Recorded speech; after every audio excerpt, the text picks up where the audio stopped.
male biya kamal ka no language school en wal bana roch ka chuleni kan runte kadien kan content bukon kan ngwasamane ani molmulot kan lod ne lay chal lay ka tugnat name average life span mulunu tigadan tiga ka wimon no dega tek ka rundu shop kadi janen kon mo gwasame chuditi ka kan chal ka animal titine ka lay ka tugnat chan je tok ka dog dog lun ne jok.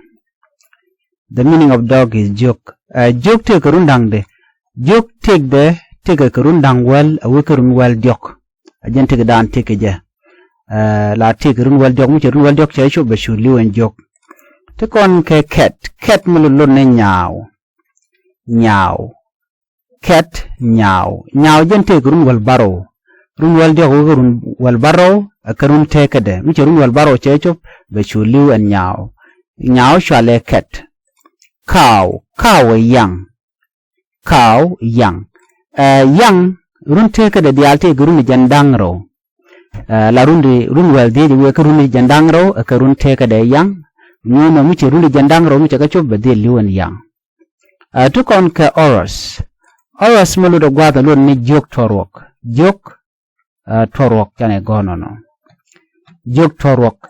Joke torok jen la run take the dial. Ka jandangro widi didi we ka jandyok. Micha jandyok ya cho bachu thok bachu liu. Chala jok torok and oros. Tukon ke pik. Pik mulurlunu kundur. Kundur la run teka de diate ka run dangwel didi we ka runi jandangro widi didi. Micha runi jandangro widi didi micha ka chup cha thok. Ba liu and kundur pointer. Ajan ka run teka de titine.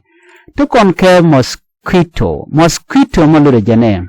Chala nyit mosquito e nyit ala mosquito jen tega nindi jen ngwali rew awaka nindi jen diru bakal karun ka ala 42 to 56 days mulunu ala ka korpe na dangro bi nyit beliu no acha pedro bacha ka tianga wene ko me tu ka 56 we mean that no geno ka 42 ka 56 day but liu and kama mo to kon ke goat luna del del me kulla del bowenjen bow chol de kon chol no bow bow shale goat jente karun dangwel wakarun dangwel badak goat te karun dangwel wakarun dangwel badak mi run dangwel badak mi ga chop no belu point de en bow point de kan run te ka da gwat mene chicken chol kone pelak man pelak man pe lag run teka de teke run dangwel awe run well dh mucha run dangwel dh ga cho beliu and chicken lunne man pelag tukon ke snake lunne tol run teka de teke run jandang ro we run jandang diok mucha run jandang diok ga cho beshu liu a tol na me jen teka danen teke je tukon ke duck gwa me de kona sholidi Colombok duck shale Colombok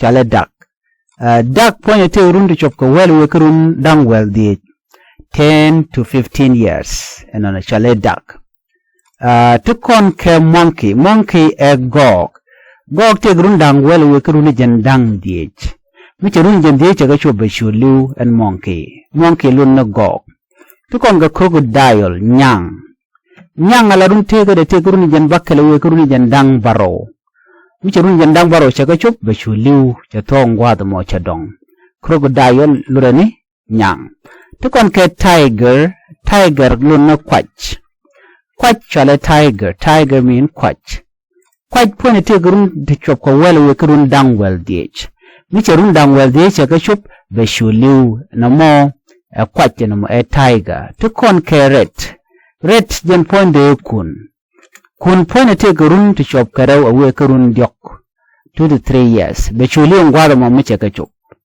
red e kun te guru mo we karun dang diok miche chop be chuli ajen ndanen gorno dengi ki yen walle bi nyagane ko ken ka bi chu subscribe ka bi nyag bo ne ko ken ka dob dan de nyaka je an ban nyaw je mi da den bye bye